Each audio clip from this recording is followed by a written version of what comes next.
কাল মকর সংক্রান্তি। কালকের দিনে অবশ্যই এই তিন দেবতাকে নিবেদন করুন বিশেষ ভোগ। এই তিন দেবতাকে কালকের দিনে যদি আমরা এই বিশেষ ভোগ নিবেদন করতে পারি, এতে আমাদের দুঃসময় সহজেই কেটে যাবে এবং আসবে সুসময়। হিন্দু শাস্ত্রে মকর সংক্রান্তির এক বিশেষ মাহাত্ম্য রয়েছে। কালকের দিনে অবশ্যই আমাদের প্রত্যেকটা হিন্দু ধর্মের মানুষের উচিত কালকের দিনে অবশ্যই ব্রহ্মমুহূর্তে ঘুম থেকে উঠে বাড়ির কাছাকাছি কোনো নদীতে গিয়ে বা সম্ভব হলে গঙ্গায় গিয়ে স্নান সেরে বাড়িতে এসে ভগবান শ্রীকৃষ্ণের আরাধনা করার। কালকের দিনটি কৃষ্ণ ভজনা করার একটা বিশেষ দিন। শ্রীহরি নারায়ণ বা ভগবান শ্রীকৃষ্ণের আরাধনা কালকের দিনে করতে পারলে এতে বহুগুণ ফল লাভ করা যায়। কালকের দিনে অবশ্যই এমন কয়েকটি কাজ আছে যা করা উচিত। কালকের দিনে এই কাজগুলি করলে সারাটা বছর আর কোনো রকম দুঃখ কষ্ট ভোগ করতে হবে না আমাদের। শাস্ত্র অনুসারে বলা হয়েছে কালকের দিনে এই একটা ভোগ যদি আমরা তিনটি দেবদেবীকে নিবেদন করতে পারি, এতে আমাদের বিশেষ ফল পাওয়া যাবে, যার ফলে আমাদের কোনো রকম দুঃসময় আর থাকবে না, তার পরিবর্তে আসবে সুসময়, হাতে আসবে প্রচুর টাকা এবং মিলবে মা লক্ষ্মীর কৃপা। তাই অবশ্যই নিবেদন করুন এই তিনটি ভোগ। এটি করলে ভগবান শ্রীকৃষ্ণ এবং শ্রীহরি নারায়ণের অশেষ কৃপা লাভ করব আমরা সহজেই। তাই কালকে আমাদের প্রত্যেকের উচিত এই তিনটি দেবতাকে এই বিশেষ ভোগটি নিবেদন করার। এছাড়াও কালকের দিনে এমন কয়েকটি কাজ আছে যা আমাদের করা একান্ত জরুরি। কালকের দিনে অবশ্যই শ্রীহরি নারায়ণের সাথে সাথে মা লক্ষ্মীর আরাধনা করা উচিত। এছাড়াও আপনার যে উপাস্য দেবতা আছে তাকে বিশেষভাবে পূজা করা কালকের দিনে অবশ্যই উচিত। কালকের দিনে বাড়িতে লাড্ডু গোপাল থাকলে তাকে মাখন এবং মিছরির ভোগ নিবেদন করা একান্ত জরুরি। এছাড়াও বাড়িতে অবশ্যই বেশি বেশি করে কৃষ্ণ নাম জপ বা হরিনাম জপ কালকের দিনে বিশেষ করে করা উচিত। এতে ভগবান শ্রীকৃষ্ণ অত্যন্ত খুশি হন। কালকের দিনে সম্ভব হলে বাড়িতে গীতা পাঠ করলে বিশেষ ফল লাভ করা যায়। এছাড়াও সন্ধ্যাবেলায় বাড়িতে অবশ্যই ভগবান শ্রীকৃষ্ণের হরে কৃষ্ণ মহামন্ত্র গান অবশ্যই করা উচিত। বাড়ির সকলে মিলে একসঙ্গে ভগবান শ্রীকৃষ্ণের এই মহামন্ত্র গান যদি আমরা করতে পারি, এতে বিশেষ ফল লাভ করা যায়। এছাড়াও কালকের দিনে সন্ধ্যাবেলায় বা বিকেলবেলা থেকেই মা লক্ষ্মীর আরাধনা করলে বিশেষ ফল লাভ করা যায়। কালকের দিনে অবশ্যই আপনার আরাধ্য দেবতার বিশেষভাবে পূজা করুন। আর যদি আপনি শ্রীহরি নারায়ণ এবং শ্রীকৃষ্ণের আরাধনা করেন, তাহলে অবশ্যই কালকের দিনে একটা পদ্মমালা বা সাদা ফুলের মালা অবশ্যই আরাধনা করার সময় তাকে নিবেদন করুন বা পরিয়ে দিন। মালা নিবেদন করলে ভগবান শ্রীকৃষ্ণের কৃপায় সেই বাড়িতে কোনো রকম ঝুট ঝামেলা থাকে না। সবসময় সবাই মিলে একসাথে ভালোভাবে মিলেমিশে থাকে সেই পরিবারের লোক। তাই অবশ্যই উচিত ভগবান শ্রীকৃষ্ণকে কালকে একটা সাদা ফুলের মালা বা পদ্মমালা নিবেদন করার।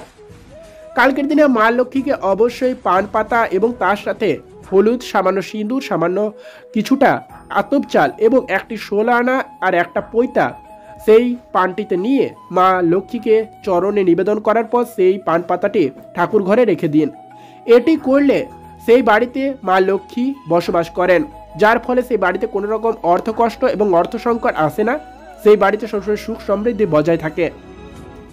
কালকের দিনে অবশ্যই বিষ্ণুর অষ্টোত্তর শতনাম পাঠ করতে ভুলবেন না। সম্ভব হলে ভগবান শ্রীকৃষ্ণের অষ্টোত্তর শতনাম, রাধারানীর অষ্টোত্তর শতনাম বা কালকের দিনে ব্রত কথা অবশ্যই শুনতে ভুলবেন না। কালকের দিনে এমন কয়েকটি কাজ আছে যা করা একান্ত জরুরি এবং একান্তই প্রয়োজনীয়। এছাড়াও কালকের দিনে এই কাজগুলি ভুলেও করবেন না।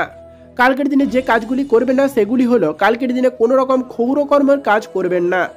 ক্ষৌরকর্ম অর্থাৎ চুল দাড়ি নখ কালকের দিনে ভুলেও কাটা চলবে না। এদিকে আপনাকে বিশেষ নজর দিতে হবে।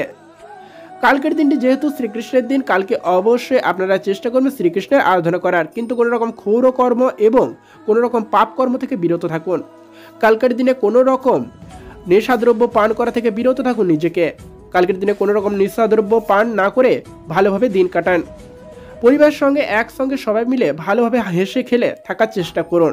দেশ জুড়ে মকর সংক্রান্তি উৎসব অত্যন্ত উৎসাহের সঙ্গে পালিত হবে কালকে।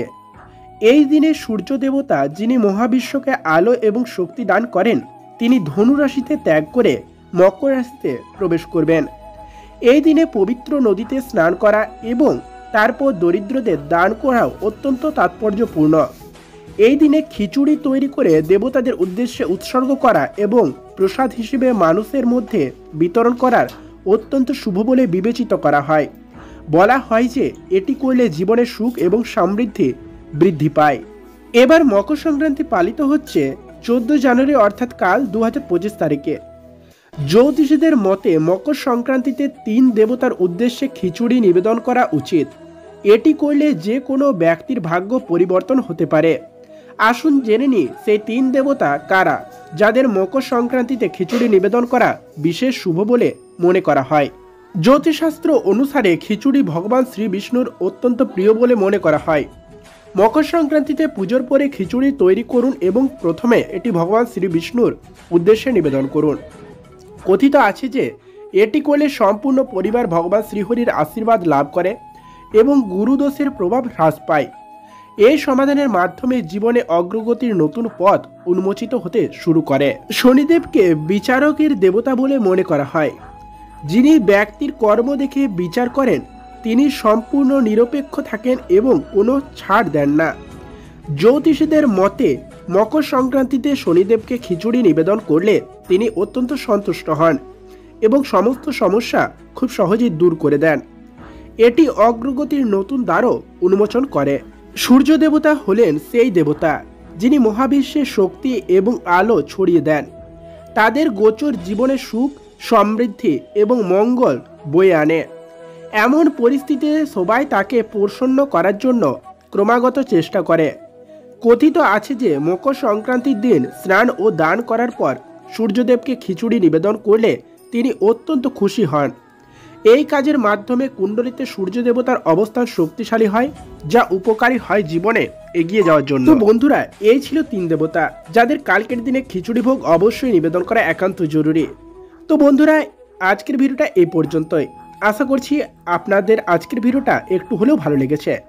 তো চলুন ফিরে আসছে আর একটা নতুন ভিডিওর সাথে। ততক্ষণের জন্য ভালো থাকবেন, সুস্থ থাকবেন, দেখতে থাকবেন আজকের কথা। নমস্কার।